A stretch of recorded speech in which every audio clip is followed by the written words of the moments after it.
कि मानव सभ्यता में आत्म साक्षात्कार हमारा लक्ष्य है, उसको प्राप्त करना है। कौन उसको प्राप्त करने में तत्पर रहते हैं? जो ब्राह्मण गुणों से संपन्न होते हैं, जो ब्राह्मण गुणों से संपन्न होते हैं। इसलिए प्रभुपाद ने इस्कॉन की स्थापना करने के समय ये घोषणा की कि हम ब्राह्मण बनाने के लिए आए हैं। इस्कॉन की स्थापना में प्रभुपाद का ये कहना है कि मैं ब्राह्मण बनाऊंगा, मैं ब्राह्मण की शिक्षा देने के लिए आया हूं। तो विशेष रूप से ब्राह्मण के लिए प्रभुपाद जी लिखते हैं, जिनमें ब्राह्मण गुणों का विकास होता है वही इसे गंभीरता पूर्वक ग्रहण करते हैं। किसको ग्रहण करते हैं? सतोगुण को, और भोग विलास से दूर रहना चाहते हैं। जीवन कैसा होता है उनका? सादा जीवन, उच्च विचार। ये एक स्लोगन है, सादा जीवन उच्च विचार। सादे जीवन से लाभ क्या होगा? माया प्रभावित नहीं करेगी। अगर भोग विलास में गए तो माया के चुंगल में फंस जाएंगे। सादा जीवन माया से बचाता है, माया के मोह से बचाता है। उच्च विचार भगवान की अंतरंग शक्ति के शरण में ले जाता है। उच्च विचार का मतलब भगवान की अंतरंग शक्ति का आश्रित लेकर भगवान की सेवा में लगना। तो ये जीवन का ब्राह्मण की ये परिभाषा है। तपस्या करता है, सत्य है, विज्ञान है, ज्ञान विज्ञान उसके पास है। हाँ, तो ब्राह्मण के गुण शौचम, पवित्रता, तो ये बहुत महत्वपूर्ण है कि जब तक ब्राह्मण के गुण और सतोगुण की वृद्धि नहीं होगी तब तक लोग आत्म साक्षात्कार के मार्ग के ऊपर अग्रसर नहीं हो सकते। तो सतोगुण में सबसे पहले क्या चाहिए? जीवन में पवित्रता हो। ये सवेल उठना सतोगुण के समय का परिचय है। सतो संजायते ज्ञानम, सतोगुण में शास्त्र को अध्ययन करने की इच्छा होती है, रुचि होती है। तो सतोगुण बहुत महत्वपूर्ण है। प्रभुपाद जी लिखते हैं, सामान्यतः क्षत्रिय इन भौतिक गुणों से संपन्न होते हैं जो भौतिक संपत्ति प्राप्त करने तथा इंद्रिय तृप्ति भोगने के अनुकूल होते हैं। अब प्रभुपाद जी कहते हैं ब्राह्मण सतोगुण में होते हैं, लेकिन क्षत्रिय प्रायः रजोगुण में। रजे का काम है विस्तार, रजो का मतलब ऐसे बढ़ाना, धन भी बढ़ाना, भोग भी बढ़ाना, वैभव भी बढ़ाना। तो रजो का मतलब ही है बढ़ाना। तो क्षत्रिय रजोगुण प्रधान होने के कारण ऐश्वर्य, भोग, उसकी तरफ ज्यादा उनका जो है इंक्लिनेशन होता है, उस तरफ उनका ज्यादा रुझान होता है। तो चार वर्णों को तीन गुणों में कैसे विभाजित करते हैं?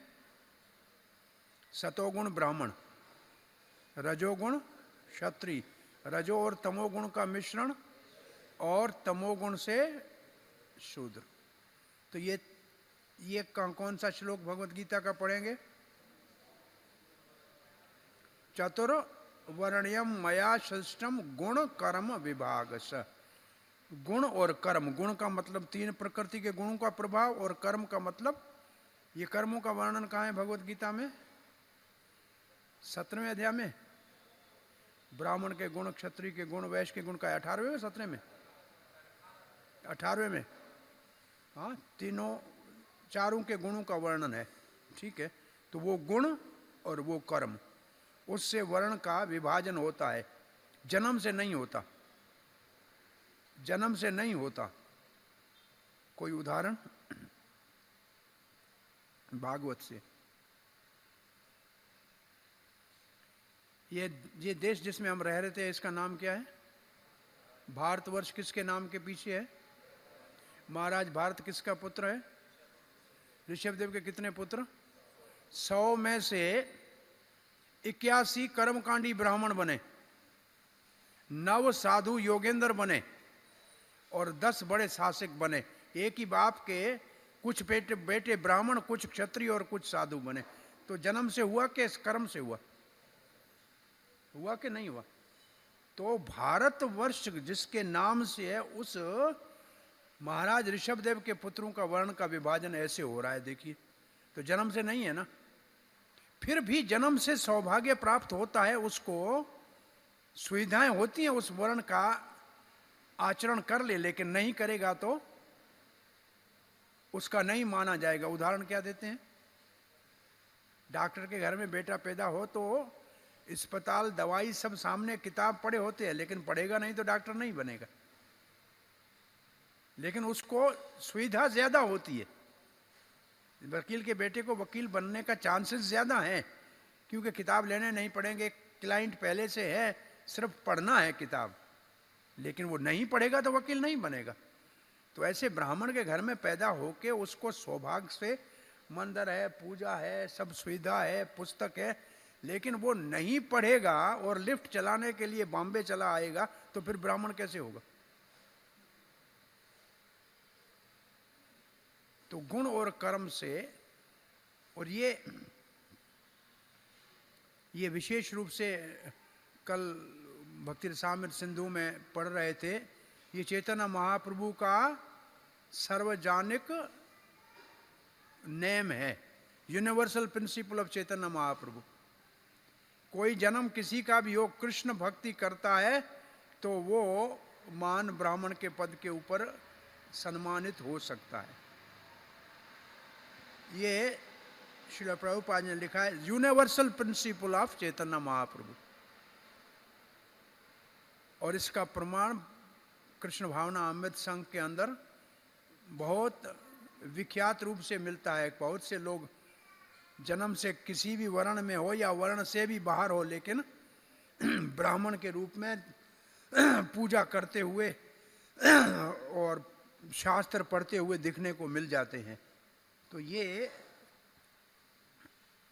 बहुत महत्वपूर्ण कृष्ण भावना अमृत संघ की विश्व को देन है, बहुत बड़ी विश्व को देन है।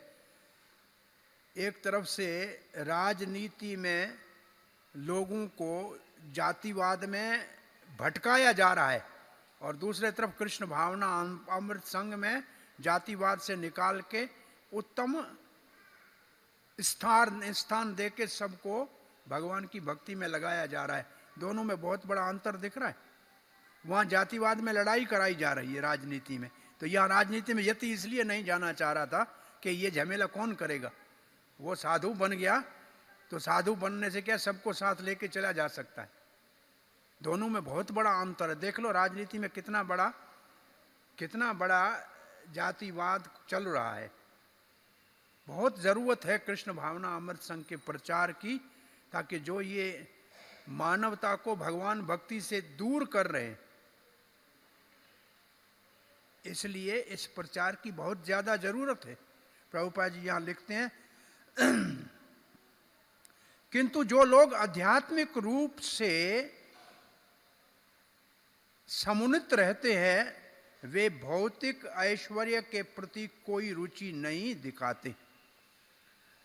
प्रभुपाद कहते हैं क्षत्रियों का भाव तो ऐसा होता है, लेकिन अगर उनको आध्यात्मिक रुचि है तो फिर वो भोग की तरफ नहीं जाते हैं।